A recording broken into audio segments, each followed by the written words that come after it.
Hello, and happy Wednesday. I am excited for another episode of They Say, and we're calling this the Profitability of Innovation. And I am so honored that you guys have joined me on this entrepreneurship journey and just podcasting and just bring amazing guests to They Say that have just impacted me personally, either professionally or I've just admired their work and they said yes to me. So I am excited. I am happy. My name is Allison McFarland, founder and CEO of Allison McFarland Inc., also known as AMI, and I am your strategic personal branding and strategic partnership. Really, that's what I do great. Bridge. So I am excited to just get this rock star on here. And I'm grateful that Megan said yes to me. She is phenomenal. She can pitch with the best of them. So we'll share our story about how I met her and how she just killed me with her pitch. And I'm just honored that she said yes. I love what she's doing. She's cutting edge. She's all about innovation. She's all about a path forward. So I'm always looking for people that are strategic in their thinking and are not just mundane in what they're doing and willing to kind of shake things up. So Megan definitely represents that. So Megan, please introduce yourself to the They Say audience. Thank you very much. You mentioned about branding and, branding expert. I've already introduced you to some of my friends who are looking for some brand. I'm like, she is the girl. I mean, you hit the scene with when you became an entrepreneur, which was how long ago? Like 6 months? Not even that long. Yeah. Yeah, and you just hit the scene hard. I mean, she's got her own color. She's got her own fonts. But Megan Eddings, thank you so much for asking me to be on. I was still telling my husband right before, I'm like, man, I haven't done a podcast in a minute. It's been a while, so I'm just super pumped. And as you and I discussed right beforehand, you and I are the kind of gals we don't need questions beforehand. You're right. And I mean, I got to where I am with a lot of help, blessings, team. But a huge reason of me even having the confidence to become an entrepreneur was listening to podcasts about 7 years ago. So I hope that this podcast, even just helps one person listening in some aspect of their life, whether it's personal, professional, and then it'll be a success. I agree 100%. If we can just help one, we're in a better place than me and you can imagine. So tell us, the meat and potatoes of your story is really your story. So that's why I love They Say. We get to hear the story behind the founder and what got them to where they're at. So really share if you don't mind starting out sharing your story with us. I think thank you. So I never thought I'd be an entrepreneur. It didn't even cross my mind at all. I just knew my whole life I'd probably be in some kind of sales job. I love sales. And the thing I love about sales really comes down to is people, meeting new people, learning about them. And if I have a product, then it kind of just the rest is history. But long story short, majored in chemistry, University of Virginia. I hail from the great state of Rhode Island. There's not a lot of us there, but we pack a mean punch. So I raised in Rhode Island, went to college in Virginia, majored in chemistry, thought I was going to work in a science lab. So I worked in a biochem lab at UVA as well as Brown. And there was one day I walked out of Brown and I was like, I love science, but I love human interaction way more. Now, I didn't actually articulate that in my brain. It was more that I was just exhausted. So I say now, what I was doing wasn't a fit for my soul, for my personality. And God brought someone to my life a few weeks later. This guy I'd met through a mutual friend. He's like, oh my gosh, you'd be amazing in this thing called medical equipment sales. And I was like, what's that? They're like, well, they give you a car, they give you a phone, they give you a computer, you get to drive and you make a bunch of money. And I'm like, boom, sign me up. So that's what brought me here to Houston 20 years ago. Siemens, it's now Siemens Healthineers, but Siemens Medical. So I did medical sales for 14 years. I thought I would do it forever. I loved it. Never wanted to be a boss. I thought I'd fire everybody. But I loved mentoring new hires. So I look back on that. I'm like, well, that makes sense. And then met my husband on a blind date 12 years ago in a couple months. Yeah. When CrossFit was CrossFit was the workout about 12 years ago. Okay. And I couldn't stand his stinky workout clothes. I have a very sensitive, I guess, nose. Smell. And I couldn't believe that I was selling these MRI machines to the Texas Medical Center for like $2 million. and we didn't have workout clothes that didn't stink. So fast forward, listening to a lot of podcasts, reading any business book I can get my hands on. Yeah. I quit corporate America, and not because, and I will say though, I didn't quit because I didn't like my boss or I didn't like my customer. I loved my boss. I loved what I was doing as a medical sales gal, but the stinky workout clothes, it's a bigger passion than that. But I got consumed. And they say some of the best companies come from the most simplest of ideas. Stinky workout clothes. Yeah. Who knew? So yeah, okay. So let's kind of unpack that, because I don't know about you, but I went to a leadership conference last week, and what I found out is we're in a moment in America where we are seeing the highest exits out of corporate America for entrepreneurship, especially for women. And not just women, but especially women of color. So that's interesting that you got ahead of the trend. So, but the thing that I'm seeing is women are like, not just women, people are not happy with how corporate is being treating their employees. So they're looking to start their own thing. But I love the fact that you loved your leader. That is amazing. Yeah, Bob McNeil. He was, and he still is awesome. He lives in the Dallas area. And, when I came on the entrepreneurship scene about 7 years ago, we only had, as far as I knew, we only had one, it was Station Houston, it was called, one entrepreneurial hub here in Houston. And it is what it is. I would go to the meetings and just learn, just literally sit there when they would have free sessions to entrepreneurs about raising money, starting a company, you name it. And I remember I'd always go in the back of the room just to kind of listen. Because again, I didn't think I'd be an entrepreneur. So I definitely had some insecurities. Yeah. And I was one of the only women in the room. And now I go to events for entrepreneurs and I'm like, okay, ladies. And it's definitely way different now, which, and even people like you, like having a podcast, a woman of color, like by doing this, we're showing, young women, older women, like just, it's not easy. And we'll get into that for sure. Yes. But people that look like you are doing it. It can be done. And there's a huge community around us that want to help. No, and I love that. And that's something I feel like is so important. And I think we often forget the importance of engaging the community. So we're gonna pop on that, because that's how I met you, out in the community. Yeah. So let's unpack that. What does that look like when you're engaging the community? How do you make these strategic connections to really get your brand and even your business to where it is? Because you came out the gate 7 years ago blazing, and now you're just beyond blazing, like you're on fire now. I will first say that I'm blessed with the gift of gab and listening. I genuinely like people. So for me to be in a room full of strangers is actually where I thrive. Yep. So I will say that I do have that.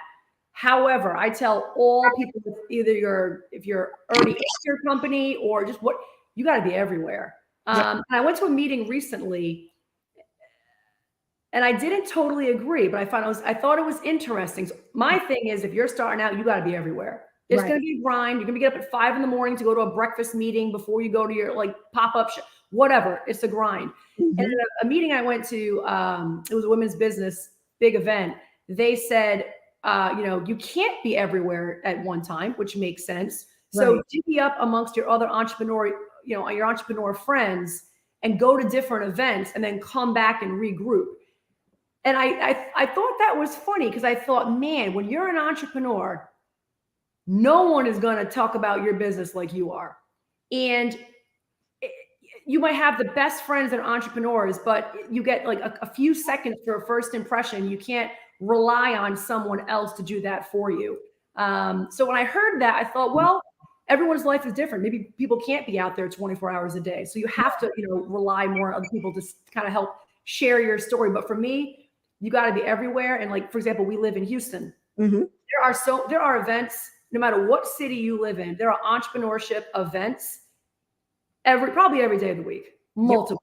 Yep. So it's not like you can't find them. Yep.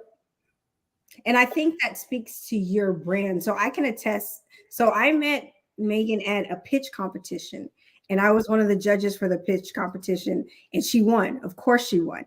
And and you went on to win WeBank, right? If I'm not mistaken, didn't you win the national pitch competition? Yeah. So I can honestly say not to say I'm biased, but I'm a little biased. You can always spot talent. I believe if you understand what talent looks like and what somebody that's truly invested in what they're doing, and they can articulate it. Like she was so engaging, and she drew us in with her story. And it was like 2 to 3 minutes? Like, it wasn't very long.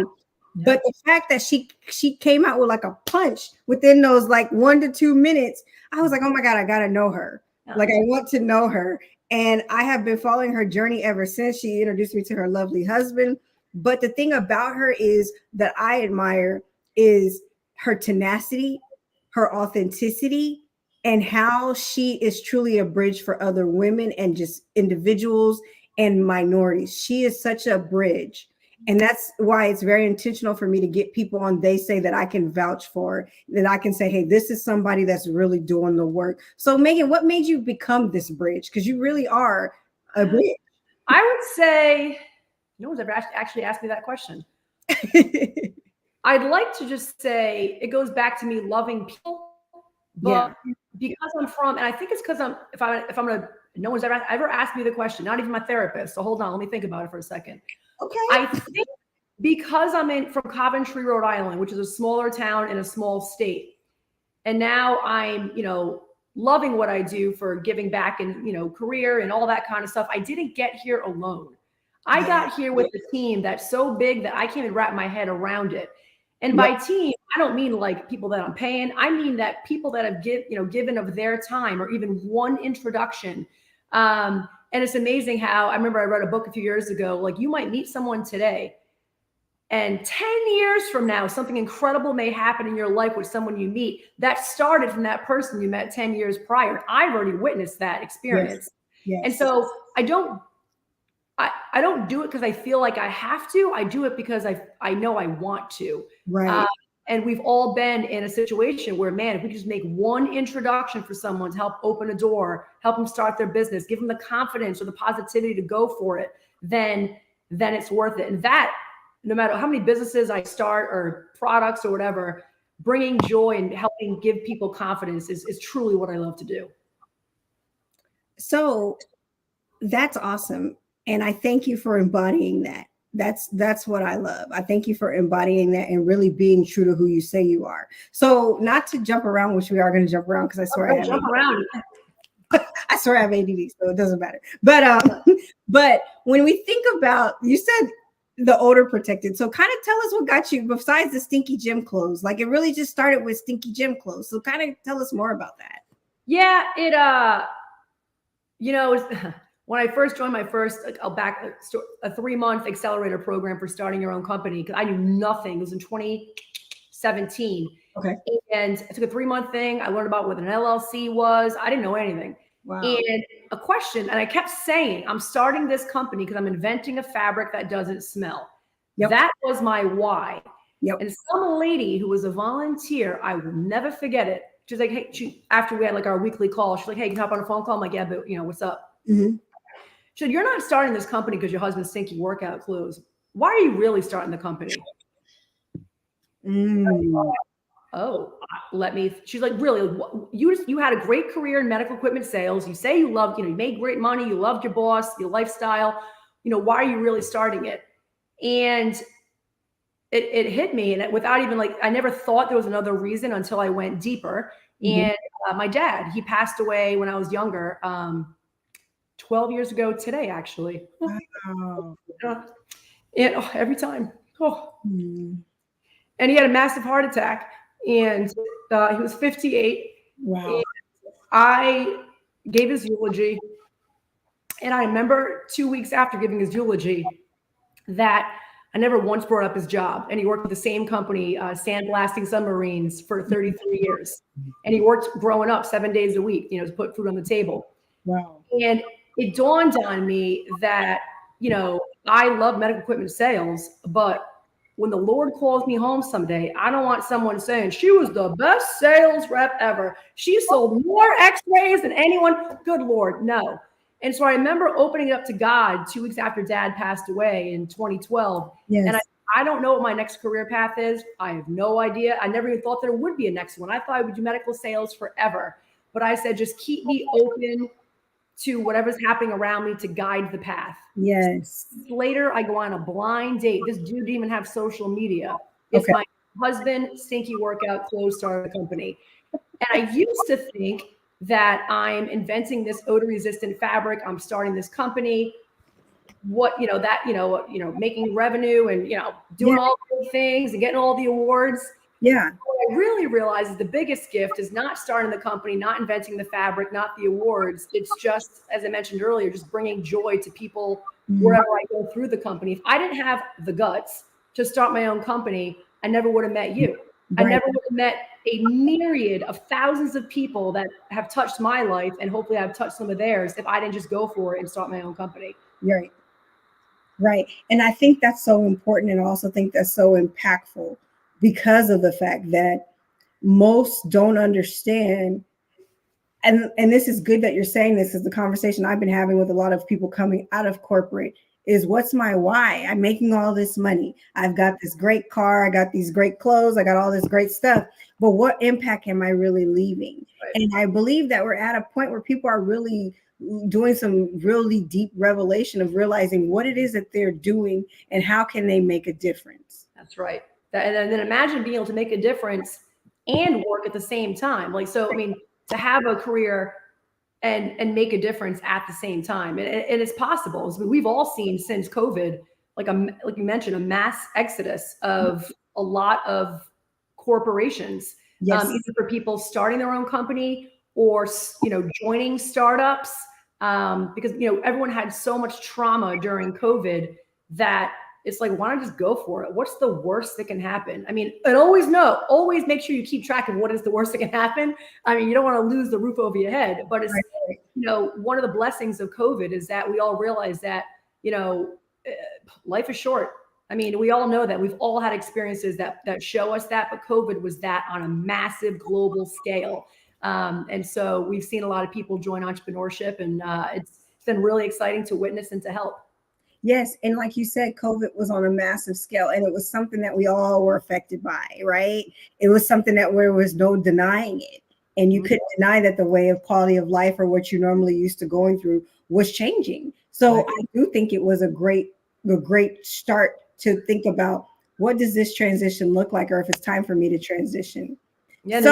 And then that expression that, opportunity comes from challenges. Yep. And it's such a cliche, but if I really think about it, it's so true. Everyone has challenges, whether it's corporate or family or children or parents, ailing parents, like everyone is struggling with something. So once we share that more with each other and find a common ground, it's actually quite beautiful, because you can take that challenging moment and, have your tribe around you. And then that's also your tribe that helps you create opportunities. That is so true. And I think the importance of it, some things that you have said that I absolutely love, is being open. And being open to who your tribe is, because your tribe might shift through different seasons. You might not start, because how many people are still with you? You said 10 years, 7 years later, how many people that you started with are still here today? They're all still alive. We'll start with that. Yes. As far as the business, not many. Right. Not for bad reasons, but we're still friends and, support each other, etc. But you are I personally call it my sphere of influence. Yep. And yeah, someone that might be super influential in my life and vice versa right now, a year from now, it just might shift, and not for anything bad or good. It's just that's the different, season in life.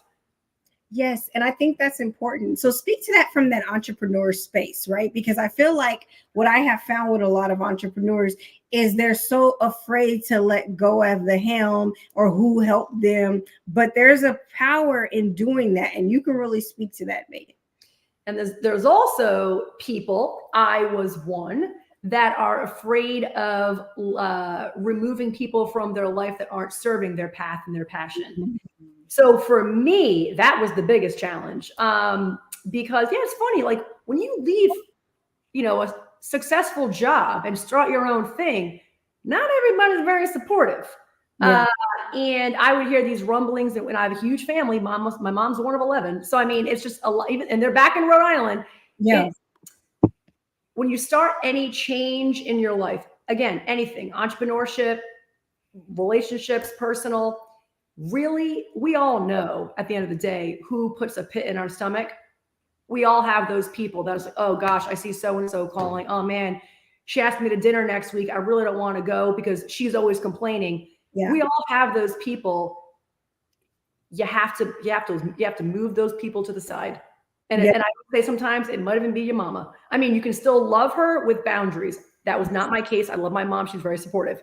Okay, that's awesome. But that was the biggest challenge of the sphere of influence, actually. And when you get rid of the naysayers, the negative people, well, that's only going to open up more space for incredible people to come into your sphere that you otherwise wouldn't have had the room or capacity for. That's awesome. And that's so true. And that's important. So I think you call it sphere of influence. One of my mentors calls it a personal board of directors. It's just important to have that sounding board, especially in this entrepreneur space. Yes. Because you came out. So talk to us how you were able to scale so quickly. What you scaled so fast, and you have a multi-million-dollar company within a year. That's amazing. It is. And I will give credit always where credit is due. Yeah. Timing. Okay. And I told the story to a guy last week I was meeting with. There's a really successful guy here in town. He works for a large corporation, and he was telling me a story. It was a few weeks ago that he and his buddies started open up a pizza restaurant out here in Cyprus. I live in Cyprus. Okay. And it failed. 6 months later, they had to close the doors. Wow. And he said, he's like, we're intelligent people. We had the cash. We had the product. He's like, it wasn't the right time. Mm-hmm. I was very fortunate and blessed that it was the right time. I didn't know that at the time. I remember looking at a TED talk I listened to, and the guy went through, I think, 5 characteristics of a successful entrepreneur. Obviously, cash was one, a great idea. Those are 2 big ones. You got an idea and you got some cash. But one of them was time. And it said at all of his research, it was timing. So we launched in August of 2019. Yes. And at the time, we were a company of 2 people, Amanda Kotler and myself. Mm-hmm. And we'd already filed for the patent. We did a Kickstarter campaign that did well. And then we launched August of 2019 with the apparel line for the odor-resistant clothing. Mm-hmm. And that thing called COVID happened in March 2020. And it's always important in business or in life to just focus on doing the right thing, even if it's not the easy thing to do. Mm-hmm. For example, I made a decision really early on, like in 2016, that everything I do for business, every thread that I choose, every sewer that makes a shirt, every person that makes my fabric has to be sweatshop free. There can't be a sweatshop. And the only way to accomplish that is everything in my entire supply chain had to be here in the United States. And I'm excited to say that Amanda and I were able to make that happen. Awesome. But if I didn't make that decision back in 2016, I wouldn't have had the fabric already here in my warehouse, aka garage, in our factory in California to immediately pivot to face masks overnight. Mm-hmm. We sold about 700, between sold and donated, 700,000 face masks. And because of relationships and just being kind and working hard, we got on contract with the Navy SEALs, the Marines, and the U.S. Navy. We supplied hundreds of thousands of face masks to our medical center here in Houston. That is phenomenal. It's nuts. It's that, when I tell the story, I actually think it's not me. I think I'm telling someone else's story because it was incredible. I mean, I'm laughing. Should I say this? Yeah, why not? So I needed help. I needed desperate help to pack the masks and all that. So I just started calling all my friends that had a Jeep that could cart fabric around Houston because my factory in California was shut down. So I'd have friends come over every day, and every single day I assigned someone else to choose where we would order lunch from. So I'm like, we are, blessed to have an opportunity to give back. Let's give back to our Houston crew, and everyone choose a local restaurant every day. So when I say we packed on I'll speak for myself. Mm-hmm. Packed on the pounds. Every morning I had a white bagel with cream cheese. Every day for lunch, we had lunch from a local, restaurant. It was an incredible experience, but the timing was right because we did everything right up until that time. Yep. That's awesome. And that was the title of my conference I went to last week was Timing is Everything. And it was a leadership conference. Huh. So, I hear a theme here that timing is very essential. So let's talk about your second invention. That's the one so that's when I remember you pitching for the hospitals, the gowns. So walk us through that one, because that's powerful. Yeah. So and that's another thing. Whenever you try something new, you just, obviously you have a plan. I mean, you have to have a plan of how you think it's going to go. Well, my plan for Accel Lifestyle did not happen how I thought it was going to go. I'm like, within a year, Lululemon will be licensing my fabric, whatever. But I'm glad it didn't happen the way it's a cool journey. So in August of 2020, at this point, we were a mask making machine out of my odor resistant Prima antibacterial fabric. Yes. And a hospital called and they're like, hey, there's a weird number. I answered it. Hello, this is Megan. And he's like, I heard you're the mask lady. I'm like, I've been called a lot. I'll take that. He's like, we need 50,000 face masks. It was a hospital here in Texas. And I said, great. By then we had our supply chain down. Okay. All I can say is the next thing was straight up divine intervention. Something made me ask this guy, what else do you need? And I have like my ear things in, and he's like, we need reusable isolation gowns. I had no idea what an isolation gown was, but I kept my mouth shut, ran over to Google and typed in isolation gown quickly, like while I'm listening to him. Like, oh, it's those plastic gowns cover people, in the healthcare setting. And like, we need reusable ones. So like, we're using 12 to 15,000 of these single-use plastic gowns in our hospital system every day. When it's not COVID, we're using 9,000. He's like, they're all coming from China and we're running out. Reusable isolation gown. And then I get off the phone and I thought to myself, holy crap, because Accel Lifestyle with the apparel, I've infiltrated myself and try to learn every part of the business, including pattern making. So we already made the masks. Yeah, I'm sure we can do an isolation gown, make it reusable. So at that time, hospitals weren't allowing anybody in the hospital unless you worked there. Yeah. But they let me come in and work with their infection control team and design a reusable gown. And so I filed for that patent in 2020. Okay. And, it's washable up to 200 times. So instead of the single-use disposable gowns that most hospitals use in the United States, this one's washable in the same commercial laundry system that hospitals are already using. Wow, that's amazing. So where has it gone now? Who's carrying it?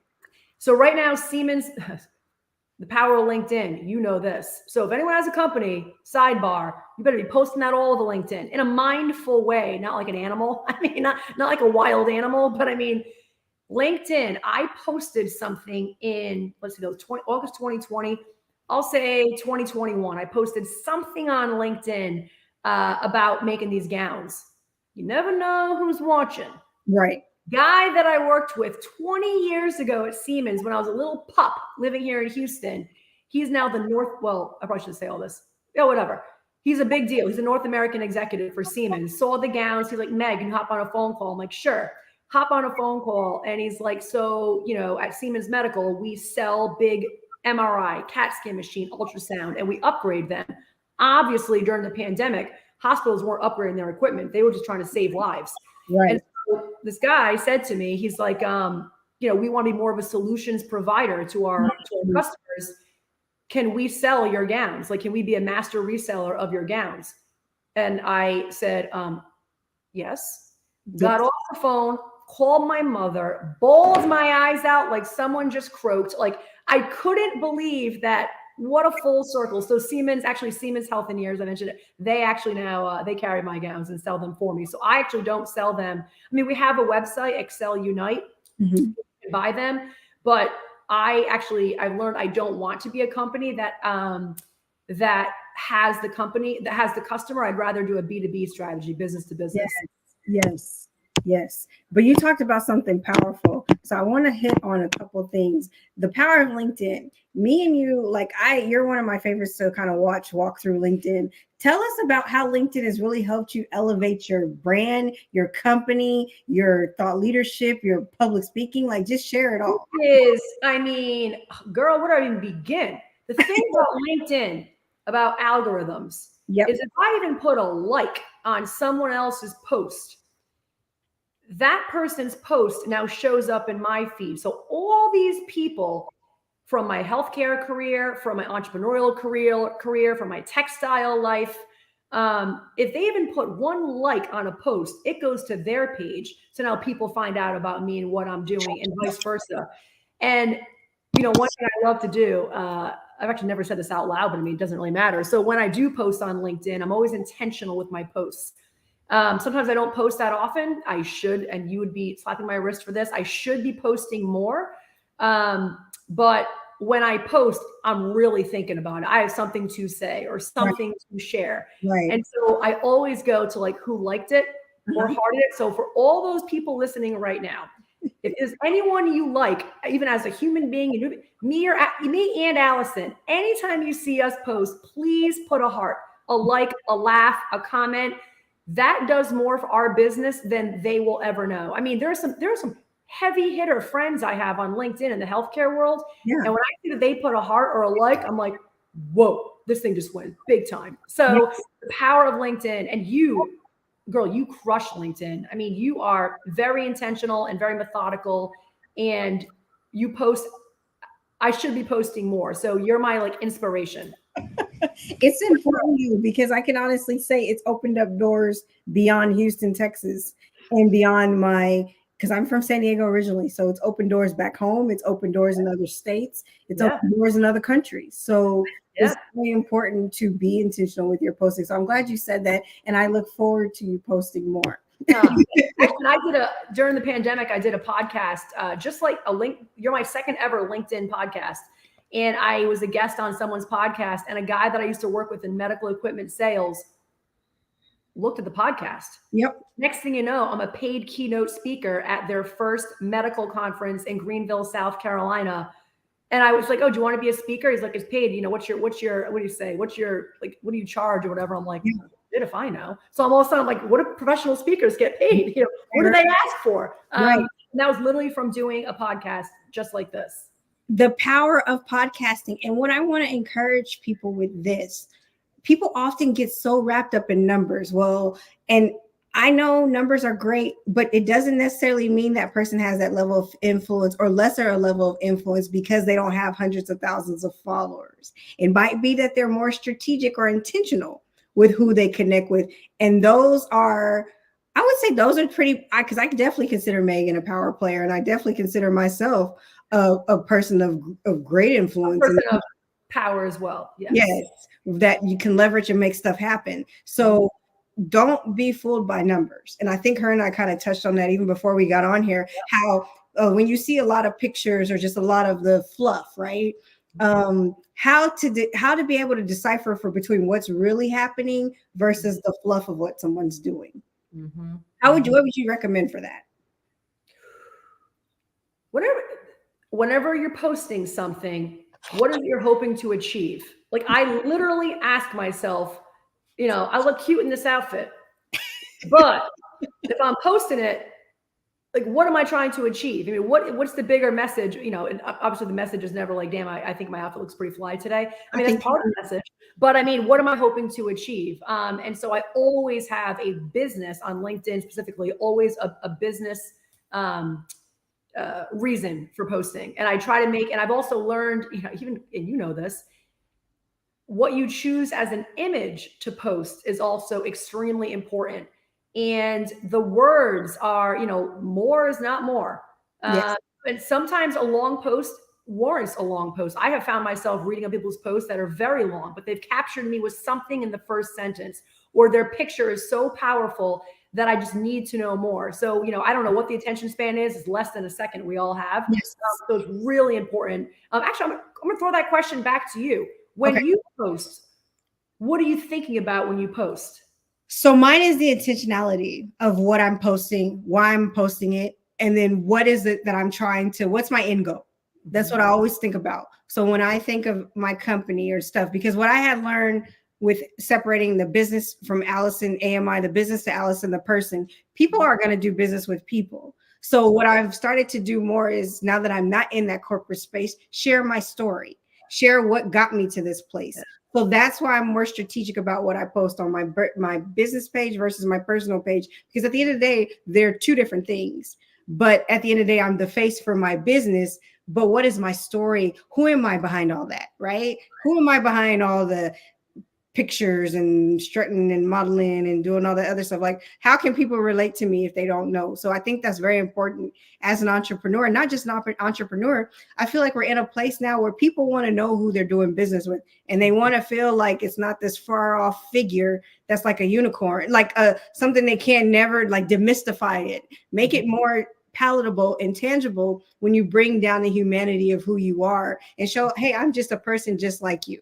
Yeah. And I feel like in this past, I'll say 10 years, and I'm guilty of it, right?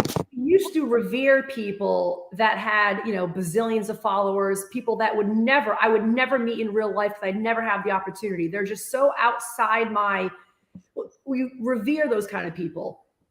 And some of us still do in certain capacities, whatever. But now I find, just like you just said, people want to feel relatable. Like, I want to relate with you in some capacity. And at the end of the day, one thing I've learned on this journey of entrepreneurship and life, we all have, I don't care what you look like, where you come from, there is a connection amongst all of us in terms of relatability, whether it be we've all gone through challenges, we've all experienced wins. And so once people understand that we're all connected, those are the people that genuinely people want to work with. Yep. And I think that's definitely why you've been successful. And I definitely feel like that's why it's like you're like almost like a magnet. It's just the person that it exudes. So you want to be like, okay, what's she doing? Like, so how have you been able to maintain your positive attitude through entrepreneurship? How I mean, I can answer it better now versus then. Okay. Back then, I guess I've always been a positive person. So unfortunately, I can't give, and I've been asked that before, like, how do you stay so positive? I can say it now because I know how I am. But back then, I just always believe in kindness. I mean, that's how I was raised, like, just be kind to people. So that was just through interactions with people, strangers, and especially after my dad passed away, there's that expression, like, you never know what someone's going through. And so after experiencing that, I feel that way about everybody. Everyone's going through something. Right. And so now what I did is, I just kept getting that question, how do you stay so positive? And so last year, I decided to make this thing official and actually bring this thing to the road and wrote Megan Eddings Roadshow. But I actually speak now on the power of positivity. And what I do is I share certain, depending on how much time they give me, but I share stories throughout my life that were, wonderful and maybe not so wonderful. Right. And then share how I stay so positive. I'll give you a few little nuggets.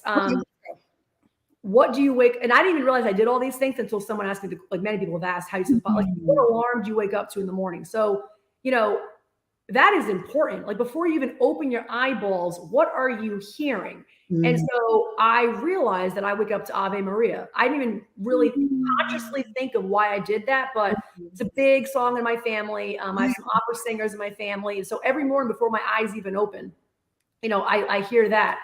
One thing I used to do that I don't do anymore, which definitely took time to knock it out of my system, is I immediately go to my phone, my alarms on my phone, and just go right to work emails. And just, as they say, once you start, you can't stop. Right. So what I do is I'll touch my phone because I read Kindle on my phone, but I'll read like 10 minutes in the morning about, mindfulness or meditation, or just a book that I may be reading. This morning, I'm like, you know what? Actually, that's a lie. I couldn't get into my Kindle this morning. My husband changed our Amazon passcode. So I was like, now what am I going to do? I can't. And so my finger was hovering over the email button. I'm like, don't you do it, Megan. So I played 10 minutes of solitaire to keep my brain sharp. But don't do work emails in the beginning, and what you wake up to. Those are like two really easy things. But another thing I do, people comment on, I wear a lot of jewelry. Always. And so every single piece of jewelry I wear is from someone that I love, or a family heirloom, or something like that. I love that. That's every day. And so every day. And so, and I don't sleep with any jewelry. So I usually rock 4 earrings in one ear.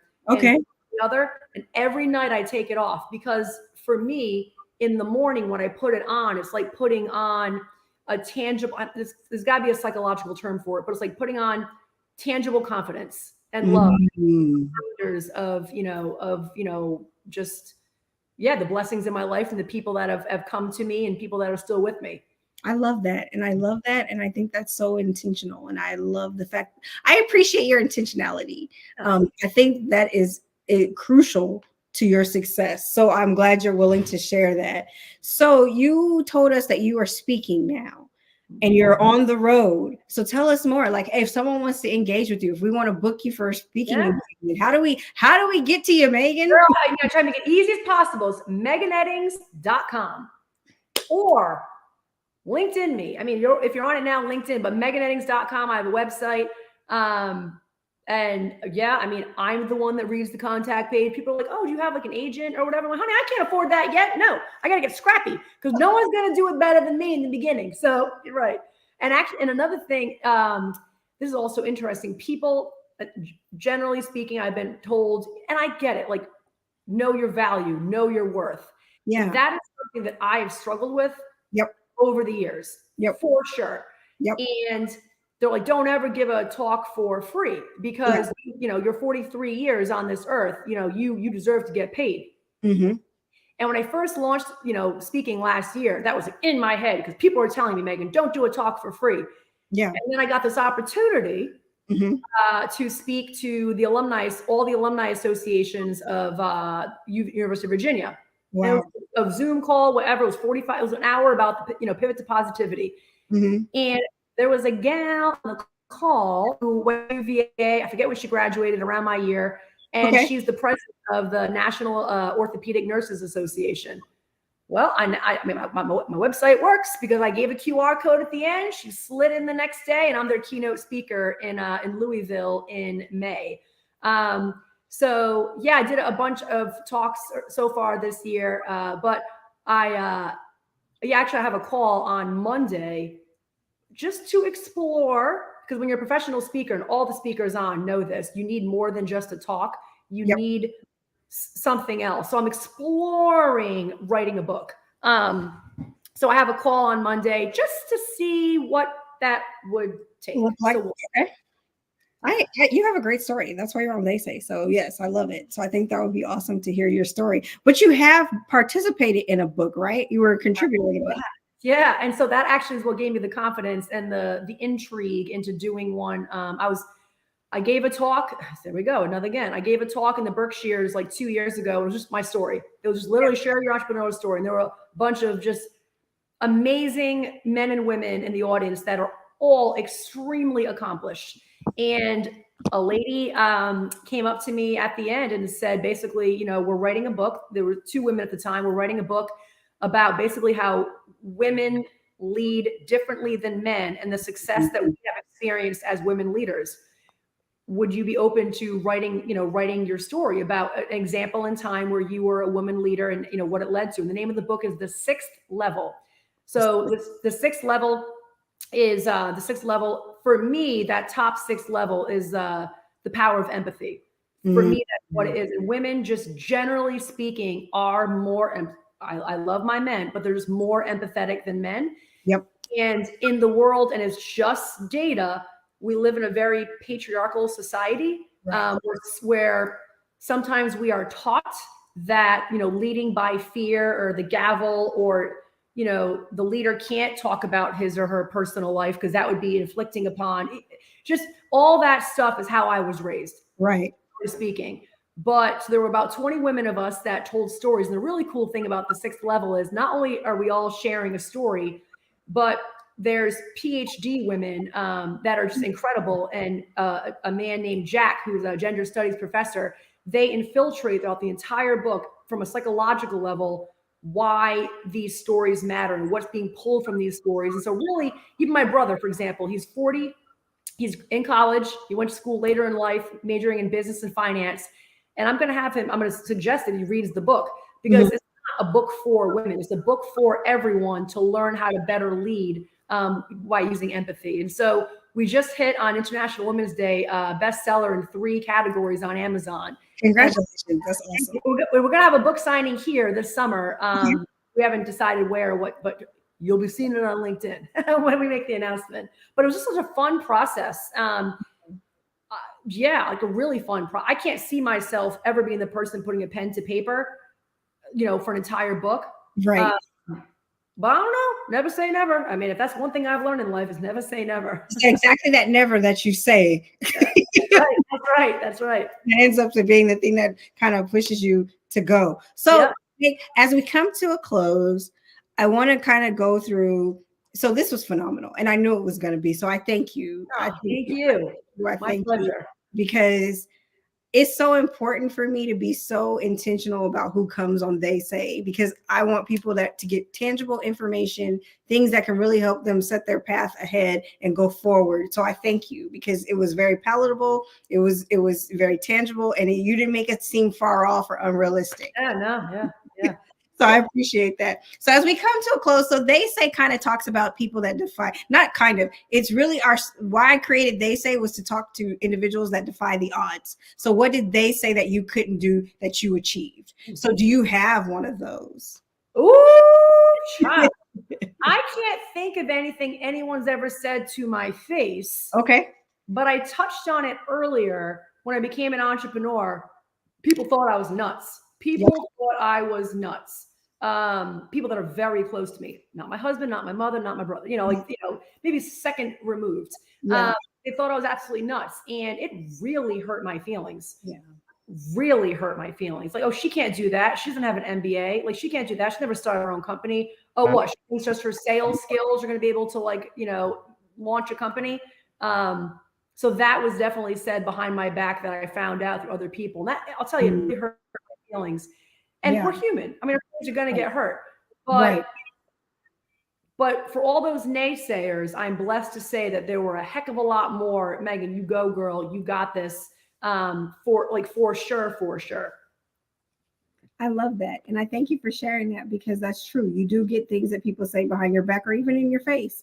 But just pushing past it, I think that is the greatest lesson. And that's why I appreciate your positivity. So what's next, Megan? You have launched 1.2 successful businesses.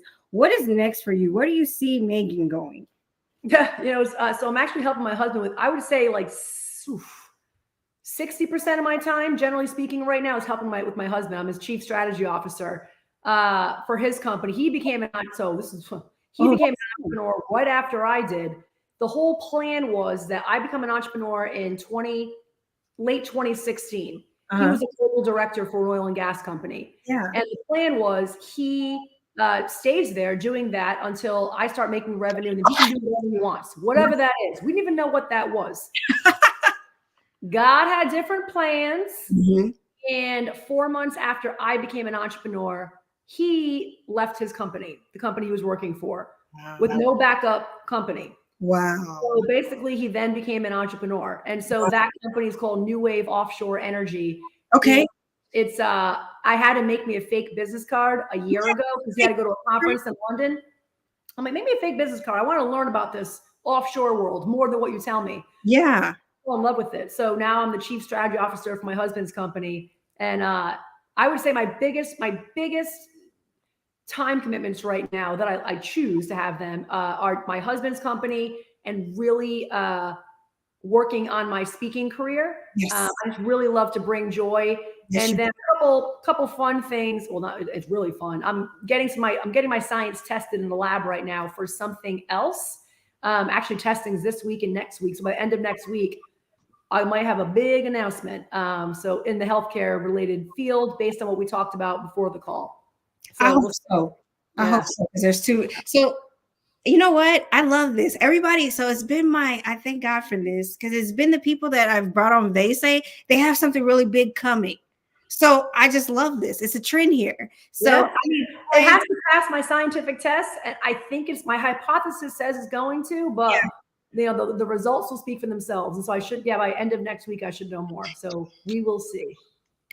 Well, I'm praying for you. I think that's awesome. Thank you. Thank you. That is so exciting. Well, Megan, again, I thank you. How do people get in contact with you? Tell us again, because I want people to reach out. MeganEddings.com. That's my website. Just go to the contact page. LinkedIn, slide into my private messenger. I don't know if they call it a private. What do they call that on LinkedIn? You don't slide into a DM on LinkedIn. What do you say? Well, it's not a DM, but you could go into somebody's profile. Send me a private message. I mean, I'm around. I mean, people have found my cell phone online. I probably shouldn't have said that on a podcast, but whatever. I mean, like, I'm around. I'm around. I'm not that hard to find. You'll find your cell phone, so I won't do that. But yes. I'm not putting that in the chat. That's for sure. Yeah. Yeah, don't put. Please don't. Please don't. Megan, thank you so much. And this is another phenomenal episode of They Say. Our like, I feel like we're just going higher and higher in They Say. Like, we're getting so many impactful, enlightful, and just world-changing guests. So I am grateful for everyone that says yes. I have another phenomenal guest coming up who's going to talk to us about how to get on corporate boards. That's something that everybody wants to do. And she has not just done it, she has done it on some high levels. So I'm excited to sit down with her and kind of dissect, demystify corporate boards and really tell us what we need to do to be successful. And Allison, how can I help you? How can you help me? So I am doing strategic partnerships. So if you have a small business, medium-sized company who needs help really building relationships and cultivating that, that's my jam. I do that. I can do that in my sleep. And of course, the personal branding, that's my other jam. I can do that in my sleep because people do business with people. Yep. So at the end of the day, why Megan has been so successful, her information is palatable. She doesn't overgive. She gives just enough. And then she's strategic with her connections and she understands the importance of cultivating relationships. So if we could teach this to the world, I don't believe that we would have an issue with people having money, to be honest with you. I believe this would really help with the poverty in the world and really help build that generational wealth. So that's what I'm about. That's what I'm doing. And clients, anybody that's advocating for this mission and is excited about really making those using your social connectivity to really advance, because not everybody has the same level of access like Megan or myself, right? So helping those that come behind us get to where they need to be to really make a true impact on poverty and generational wealth. So that's where we're at. Amen. Amen, Megan. So let's go take over the world. One day at a time. That's right. Let's go take over the world. So you guys have a great evening, and thank you so much for joining us. Allison. Thank you. Bye. Bye-bye.